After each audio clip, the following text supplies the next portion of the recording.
नमस्कार मंडळी. विधानसभेची निवडणूक आता काही दिवसांवर येऊन टेपलेली आहे आणि आज सकाळी मी मुंबई आणि मुंबई लगतचा भाग म्हणजे ठाणा, नवी मुंबई या ठिकाणी कानोसा घ्यायला फिरत होतो.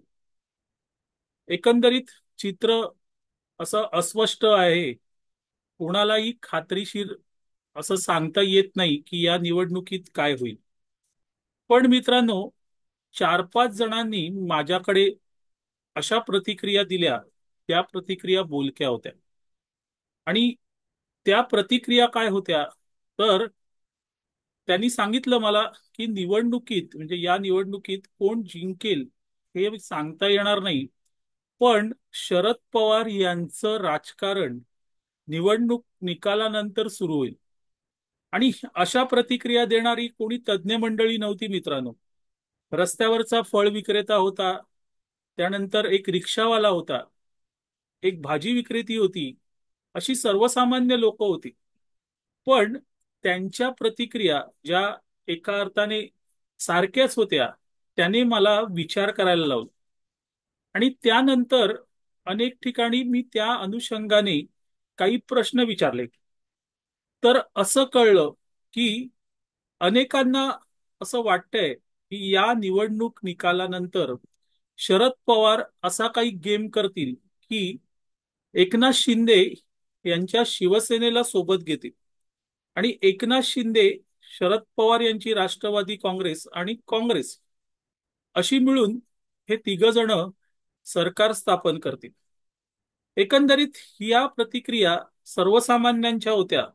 आणि माझ्या दृष्टीने सर्वसामान्य हा बुद्धिवान असतो, कारण त्याची प्रतिक्रिया हे अनुभवाचे बोल असतात.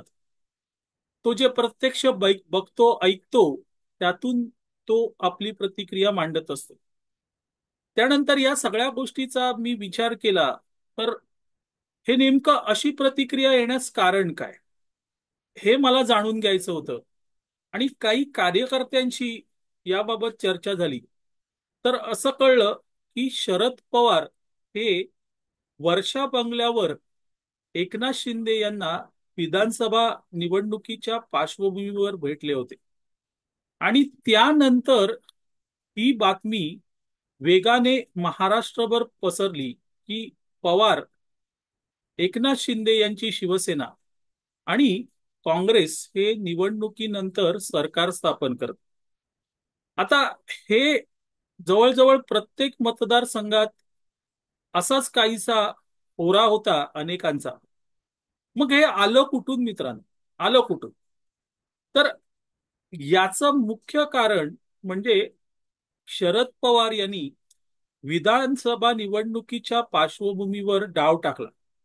आता हे खरं आहे का खोटं आहे का माहित नाही, पण प्रत्यक्ष जे घडलंय त्याच्यावरून मी हे विश्लेषण करतोय. शरद पवार हे नेहमी अशा इव्हेंट्समध्ये काही ना काहीतरी करत असतात. शरद पवार यांनी विधानसभा निवडणुकीच्या पार्श्वभूमीवर तो डाव टाकला. ते एकटेच वर्षा बंगलावर एकनाथ शिंदे यांना भेटायला गेले. आता तिथे निवडणुकीबाबत चर्चा झाली न झाली माहीत नाही, पण पवारांचे असे काही पिट्टे पत्रकार आहेत की या नेमक्या संधीचा फायदा घेऊन ते अशी बातमी व्यवस्थित पसरवतात.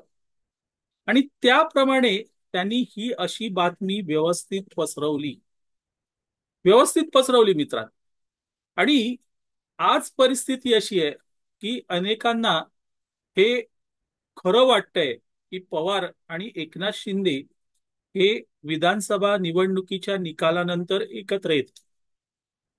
तर प्रश्न असा आहे की हे अशी अफवा पसरून नेमकं काय मिळवलं असेल पवारांनी. तर सगळ्यात महत्वाचं म्हणजे आतापर्यंत म्हणजे मागच्या 2.5 वर्षांच्या कारकिर्दीत किंवा कालखंडामध्ये एकनाथ शिंदे आणि देवेंद्र फडणवीस हे दोघंही एकमेकांना सावरून घेत होते. दोघांमध्येही चांगलं सामंजस्य होतं. आणि हे दोन नेते कधी वेगळे होतील किंवा त्यांच्यामध्ये काहीतरी काहीसं बिनसलेलं आहे असं कोणालाही वाटलं नाही. आणि त्यामुळे इथे कुठेतरी आग लावायची आणि शिंदेबद्दल गैरसमज निर्माण करायचा असा त्यामागचा डाव असू शकतो. आणि तो डाव अर्थातच शरद पवार यांनी साधला. पण या साधलेल्या डावामधून खरंच पवारांना किती फायदा होणार हा मुख्य प्रश्न आहे. कारण मतदारसंघात फिरत असताना मला काही गोष्टी अजूनही आढळल्या आणि त्या गोष्टी शरद पवारांचा हा डाव त्यांच्यावर फिरेल असे संकेत देणाऱ्या होत्या मित्रांनो. उभाटाच्या काही कार्यकर्त्यांना या आज भेटताना फिरताना भेटलो तेव्हा त्यांनी हे स्पष्ट केलं की उद्या पवार आमच्या सोबत राहणार नाहीत ही काळ्या दगडावरची पांढरी रेघ आहे. आणि हे ते जेव्हा असं म्हणाले त्यावेळेस मलाही आश्चर्य वाटलं.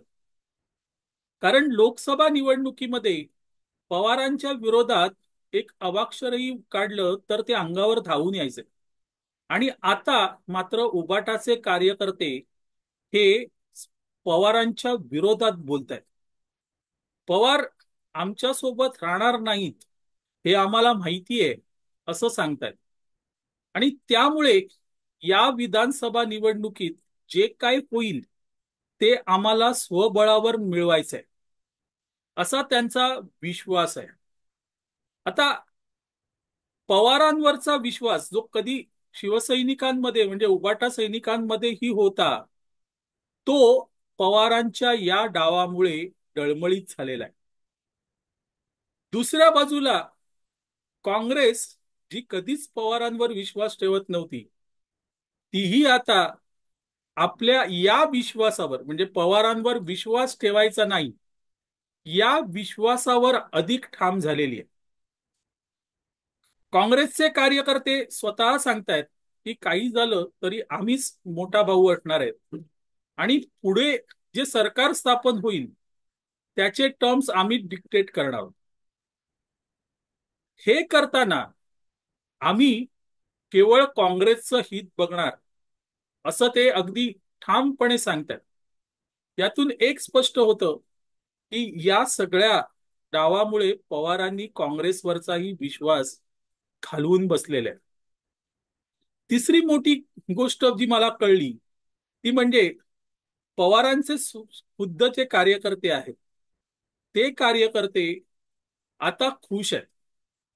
कारण काहीही झालं तरी पवार साहेब असा काही डाव टाकतील किंवा असा काही गेम करतील की त्यामुळे आपण म्हणजे पवारांची राष्ट्रवादी काँग्रेस ही सत्तेत असेल असं त्यांना अगदी ठामपणे वाटतंय. आता या सगळ्या गोष्टीची जर तुम्ही गोळाबेरीज केली तर तुमच्या लक्षात येईल की पवारांनी उबाटा सेनेला कधीच वाऱ्यावर सोडलेलं आहे. आणि पवारांच्या मनात जे काय आहे ते आता स्पष्ट दिसू लागलेलं आहे मित्रांनो. स्पष्ट दिसू लागलेलं आहे. आणि पवारांना माहिती आहे की उबाटा सेनेबरोबर आपण काही सत्तेत येऊ शकत नाहीये. काँग्रेसला धरून राहिलं पाहिजे आणि काँग्रेस तशी स्ट्रॉंग आहे, राज्यातही स्ट्रॉंग आहे आणि त्यामुळे पवार काँग्रेसला धरून राहणार आहेत. पण उबाटा सेनेचं काय होणार? अर्थात हे खरं आहे, अफवा पसरवली आहे हा हा मुद्दा तर आहेच, त्याला आपण नाकारून शकतच नाही. पण ही जी अफवा पसरवली गेली त्याचा नेमका पवारांना किती फायदा होणार आहे? उलट माझ्या दृष्टीने त्याचा तोटाच पवारांना खूप होणार आहे. आणि हा तोटा पवारांना सत्तेपासून लांब नेणार अशी शंका माझ्या मनात नक्की आहे. असो मंडळी, तुर्तास इथे थांबतो. आपल्याला हा व्हिडिओ आवडला तर लाईक करा, शेअर करा, लक्षवेधला सबस्क्राईब करा. मी आबा माळकर आपली रजा घेतो. धन्यवाद.